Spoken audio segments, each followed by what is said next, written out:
The Johannesburg city manager, Mavela Dlamini, got the 5th Joburg Open underway at 6:20 a.m. And what a good drive he hit too. And there was a lot more good golf to come. 2 courses in use for the Joburg Open, the longer east, the shorter west. As always on the first day, the leaderboard a little misleading with most of the west players on top. Darren Clarke was having a pretty awful time until this chip in at the 16th. He'd started the back nine with 2 bogeys and a double, getting a little frustrated, but then he finished with 3 birdies in a row for a 70. Charles Schwartzel, always in contention in his home country, the defending champion here. This was his second into the 13th on the East course.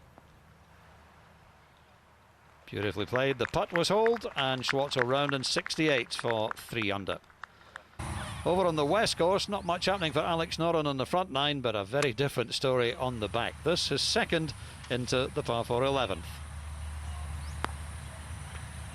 Straight in for eagle, and that triggered a stunning run of scoring. Noren back in 29 for a 66, 5 under par.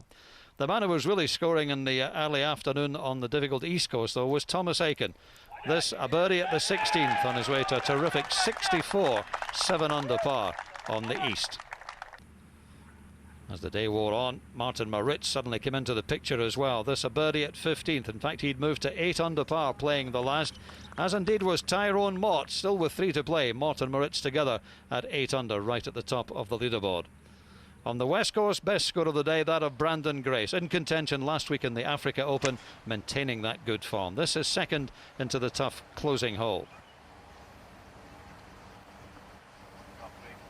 Beautifully played, a closing birdie, and Brandon Grace has 63 for 8 under. Terrific scoring on the opening day of the Joburg Open.